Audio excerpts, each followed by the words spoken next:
Bonjour à tous, c'est Clément de l'EDA du service illustration. Et si on est ici aujourd'hui, c'est pour vous parler du nouveau défi qu'on va mettre en place pour le mois d'août, ton été en couleur.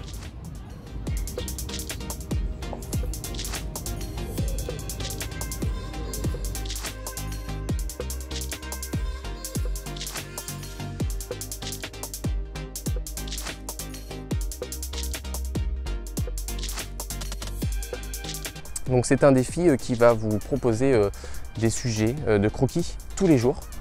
Voilà, le but c'est de le traiter à la couleur directe. Bon, ça va être vraiment un exercice particulier, mais c'est très bien pour s'entraîner et progresser.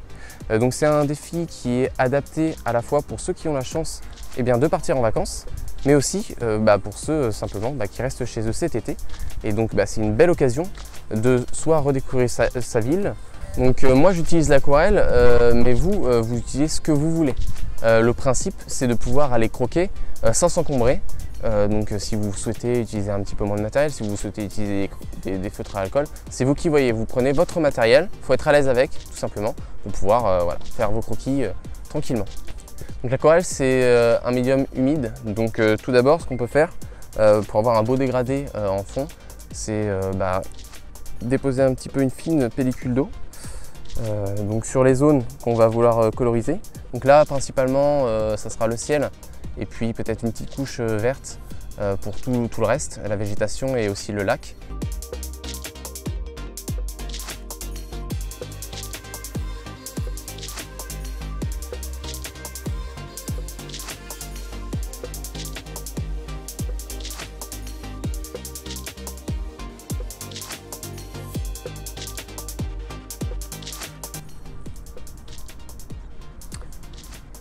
Alors maintenant je vais utiliser un pinceau un petit peu plus fin pour pouvoir faire une belle découpe du ciel pour pas que ça vienne après baver sur les arbres, sur la végétation et sans forcément avoir à attendre que ça sèche.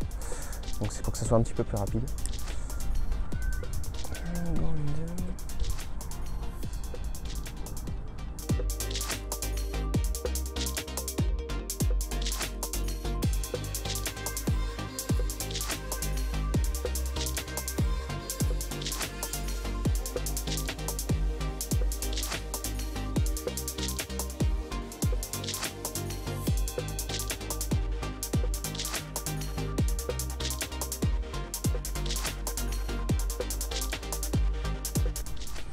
Donc on part vraiment sur des teintes très claires parce qu'après si on va vouloir foncer certains endroits, c'est après que ça se travaille il faut vraiment attendre que ça sèche pour éviter que évidemment que ça bave, etc. Donc là on pose vraiment des premières teintes. Je vais attendre que ça sèche un petit peu pour pouvoir faire les arbres encore avec des couleurs très claires et puis après on va venir retravailler en détail un petit peu plus certains éléments. Voilà, vraiment s'il y a quelque chose à retenir, c'est qu'il faut vraiment commencer par des couleurs extrêmement claires. On voit déjà la forme des arbres qui se dessinent. Bon, ça va peut-être pas bien se voir à l'objectif, mais voilà, on a quand même ces éléments. C'est pour ça que je vais utiliser un pinceau qui est un peu rêche, qui n'est pas trop souple. Voilà, en général, on utilise des pinceaux poil de blaireau. C'est très souple. Ça permet de, voilà, quand c'est humide, de déposer vraiment des belles couches de couleurs et ça retient bien l'eau. Mais là, si on veut quelque chose de un peu plus, vous voyez, avec un contour plus détaillé, on va repartir avec quelque chose de plus rêche pour avoir cet effet un peu de feuillage sur les arbres. C'est pour ça que j'utilise ce pinceau.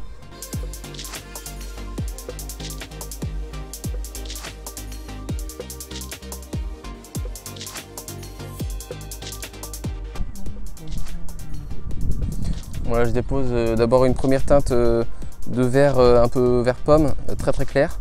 Parce qu'on a certaines végétations qui sont un peu plus claires que d'autres.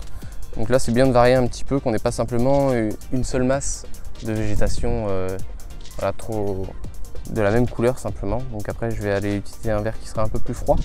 Avec un petit peu plus de bleu. Je vais attendre que ça sèche parce que ces arbres là ils sont en avant par rapport à ceux qui sont bien verts derrière. Donc là le but c'est vraiment de déposer les masses. Voilà, je sais que j'aurai d'autres couleurs par dessus, donc c'est pas très grave si on n'a pas une très belle forme, ça se retravaille ensuite. Donc là évidemment bien avant que ça sèche. On va pouvoir aussi faire un petit peu le gazon pour poser un petit peu les bases, délimiter un petit peu aussi notre point d'eau. Après, il ne faut pas chercher à réaliser tous les détails, hein. On n'est pas là dans un dessin analytique. Le but, c'est vraiment de croquer l'ambiance, ce qu'on a devant les yeux. On n'est pas non plus dans la recherche des exactes mêmes couleurs. C'est pas le but.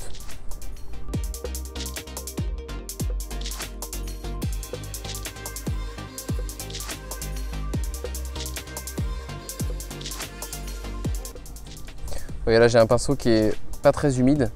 Du coup, il laisse des traces blanches, mais c'est très bien. Parce que bon, le gazon, il est délimité, mais on a quand même les pierres. Et du coup, c'est intéressant de garder du blanc comme ça. Ça va nous servir ensuite. C'est intéressant. Ça commence à se dessiner petit à petit. Je vais pouvoir réaliser mes arbres qui sont au premier plan en tout cas, qui sont devant ceux qui sont vraiment vert pomme. Donc un vert un peu plus froid. Donc là, j'ai du vert. Si j'ai un peu de bleu comme ça, il suffit de mettre de l'eau pour que ça revienne, hein. Donc bon, là, ça manque encore un peu de bleu. Il faut y aller vraiment doucement. Vous voyez, c'est vraiment des couleurs très très claires, hein, qu'on travaille.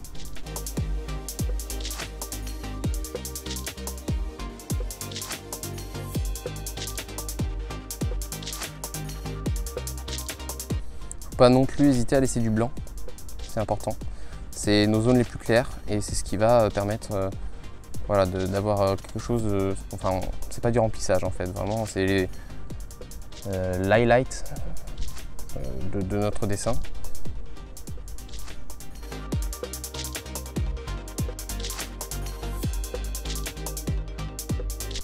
Bon, maintenant qu'on a posé, je dirais, les couleurs de base, on va pouvoir travailler avec un outil un peu plus précis.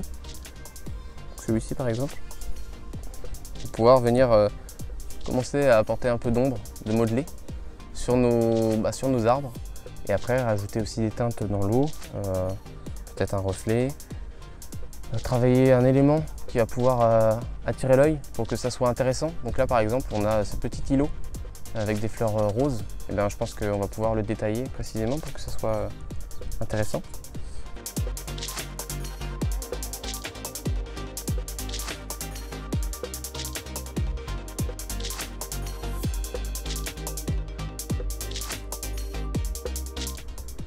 Donc quand on met un peu trop de couleurs, bon voilà, ça dépend vraiment de notre jugement, mais on peut venir juste essuyer un petit peu notre pinceau et venir le repasser pour absorber le surplus de pigments. Et ça permet de corriger si on a des couleurs trop vives, tout simplement. Je vais pouvoir commencer à venir détailler un petit peu la berge.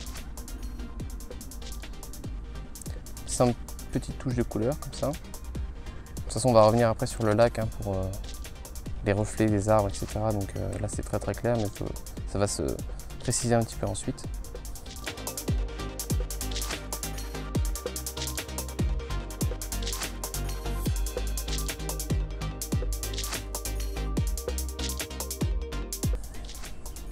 Donc maintenant que ça sèche un petit peu, je vais pouvoir venir apporter un petit peu de verdure sur ce petit îlot qu'on a fait au milieu. J'utilise vraiment un pinceau très précis. Parce que là du coup c'est un peu ce qu'on va voir au premier plan. Donc ce qui est au premier plan évidemment, plus c'est précis mieux ce sera. C'est ce qui va un peu apporter de la matière à notre dessin.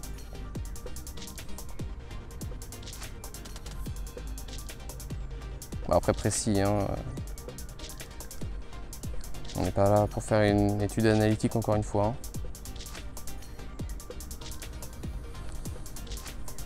Bon voilà, maintenant on va mettre la couleur qui va vraiment ressortir par rapport à tout le reste. C'est le rose de ces petites fleurs qu'on a sur cet îlot. Donc là on n'hésite pas à mettre un maximum de couleurs, hein. On regarde quand même si ça fonctionne bien. Voilà. C'est pas exactement la même couleur, mais c'est pas très grave parce que évidemment le but c'est d'avoir des couleurs qui se rapprochent de la réalité, mais c'est aussi une interprétation, hein. C'est pas simplement recopier ce qu'on voit fidèlement. Voilà, il y a une part un peu d'interprétation de chacun. Alors si on veut ombrer quelque chose pour que ça fonctionne bien, on peut utiliser du bleu, c'est toujours mieux. Voilà. plutôt que d'utiliser du noir. Le noir, c'est quelque chose qu'on retrouve finalement quasiment jamais dans la réalité. Donc c'est toujours utiliser du bleu, voire très très foncé hein, évidemment pour foncer nos couleurs, mais privilégier du bleu plutôt que du noir. Donc là je viens réaliser l'ombre portée des arbres qu'on peut voir en face. Voilà, c'est encore une fois, on vient juste apporter des masses. On va lier ça ensuite à la fin. Et puis avec la même teinte, une fois qu'on a trouvé notre ombre, c'est tout le temps la même teinte qu'on utilise. Il faut évidemment faire attention à pas que ce soit trop vif, mais c'est toujours la même teinte qui va venir modifier nos couleurs de base. Donc là je vais garder la même couleur, plus ou moins intense, pour venir faire le modelé des arbres.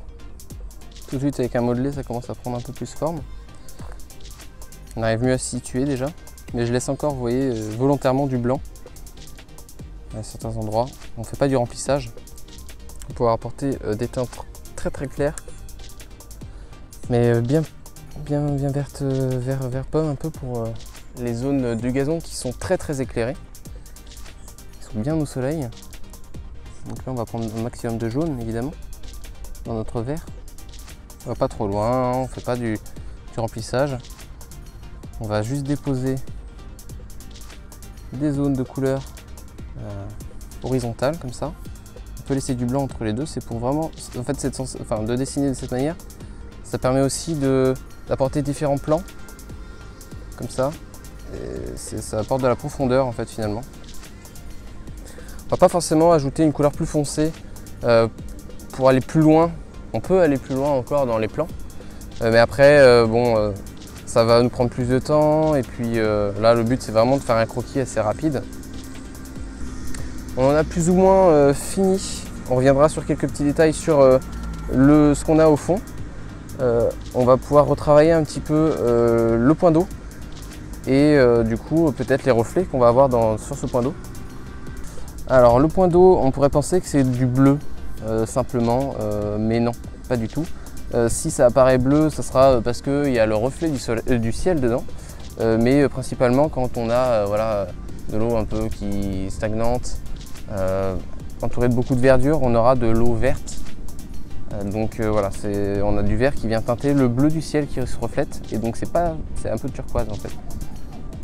C'est plus bleu-vert que bleu ciel.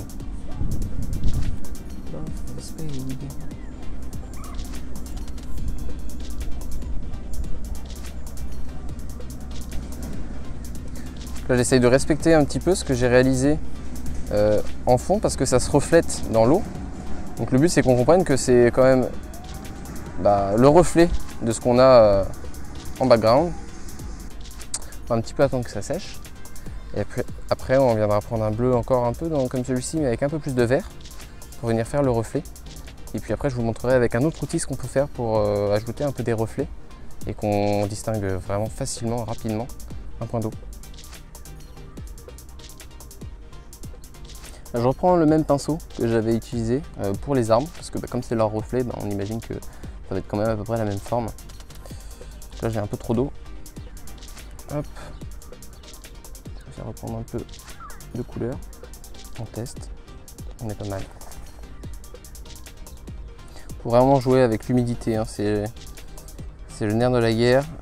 Si on veut certains effets, il faut gérer l'eau qu'on a sur notre pinceau.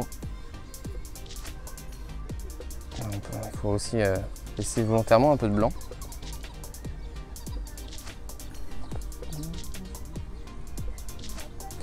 Là j'ai ma tache de couleur qui est encore humide. Donc si je trouve que ça ressort pas assez, qu'on ne comprend pas assez bien, je peux venir récupérer un peu de couleur. Hop.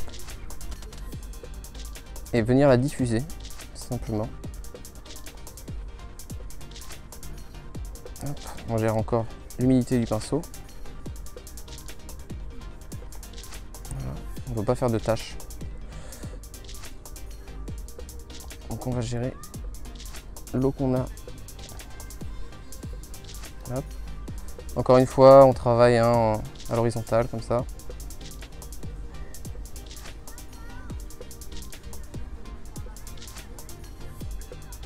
venir le diffuser un petit peu parce que ça commence à sécher avec ce beau soleil. Je vais rajouter un petit peu de bleu pour ombrer légèrement mes rochers. Enfin, mes rochers. Maintenant pour l'eau, ce qu'on peut faire, on a différentes techniques, différents effets qu'on peut apporter. Alors soit on prend un pinceau qui est vierge, qui n'a pas de couleur, on le mouille et on peut venir déplacer les pigments pour jouer un petit peu avec ce côté flou qu'on a sur l'eau. Bon là, comme j'ai travaillé dans des tâches humides, ça l'a fait un peu naturellement et c'est aussi pour ça que j'ai travaillé horizontalement. Mais sinon, on peut aussi utiliser un Posca blanc. Donc là, on y va un petit peu au ressenti, hein, évidemment. Ça va aussi nous permettre de lier nos deux zones. On a le reflet du ciel, le reflet du fond. Donc là, ça lie le plan. Quand on dépose du blanc, il faut attendre que ça sèche parce que ça va perdre en intensité. Si on veut un peu plus on veut que ce soit vraiment bien blanc, bon, il faut rajouter des couches. Donc le Posca, c'est simplement de l'acrylique, hein, mais c'est beaucoup plus simple à transporter. C'est sous forme de feutre, comme ça. C'est très bien d'avoir toujours sur soi un Posca blanc. Ça sert pour énormément d'exercices et ça permet justement de faire des reflets comme ça, revenir sur nos réalisations. C'est un bon ajout à votre matériel. Puis, on peut aussi faire le petit reflet de notre bosquet là qu'on a sur l'île. On s'embête pas à détailler les couleurs du reflet, hein, encore une fois. On va prendre notre couleur qu'on avait tout à l'heure.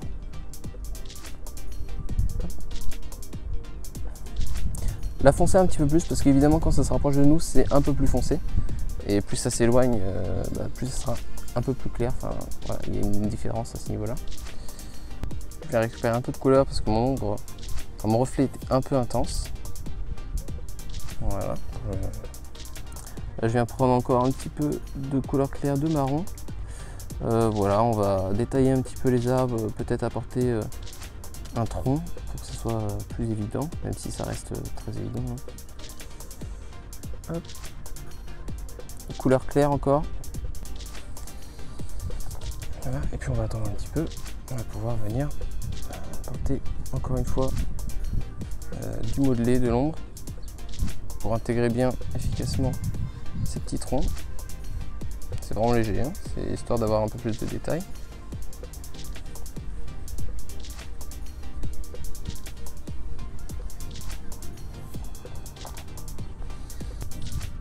Je récupère mon bleu que j'avais utilisé pour les ombres.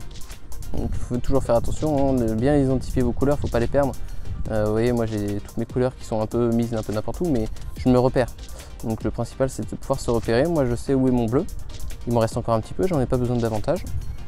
Puis je vais pouvoir ombrer mes arbres.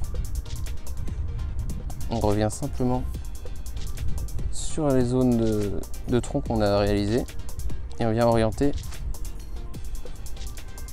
la lumière. Ok, on est pas mal. Et alors pour terminer, je pense qu'on va pouvoir faire un petit premier plan. C'est toujours intéressant. À l'aquarelle, quand on fait du croquis à la couleur directe, on a souvent un résultat qui est un petit peu flou. Voilà, c'est les taches de couleur, c'est vraiment au ressenti. Pour vraiment asseoir tout ça, on peut toujours faire un premier plan, un peu comme des silhouettes si vous voulez, qui vont permettre d'apporter vraiment du détail et ça va vraiment être bénéfique à votre croquis. Là on a du vert en dominante, on peut venir lui rajouter un petit peu de bleu. Voilà. Faut pas hésiter pour le premier plan du coup à avoir une couleur assez vive. Donc là on commence à être pas mal. Et puis là on a voilà, des petites fleurs, des petits buissons, là c'est vraiment l'interprétation. Donc il faut que ça soit détaillé quand même, donc il faut réfléchir à ce qu'on fait. On ne peut pas simplement faire un peu n'importe quoi. Là on a des feuilles, on peut imaginer voilà, des petites fleurs, des roseaux peut-être. Ça sèche assez vite, donc il faut bien si vous ajoutez trop d'eau, ça va éclaircir votre couleur, donc il faut vraiment apporter le juste milieu. Donc voilà, on a finalisé le croquis d'aujourd'hui. C'était mon interprétation. Le but évidemment, c'est pas de recopier au détail près ce qu'on voit, hein. C'est vraiment une interprétation du paysage qu'on a face à soi. Et donc maintenant, c'est à vous de jouer. On a hâte de découvrir vos réalisations.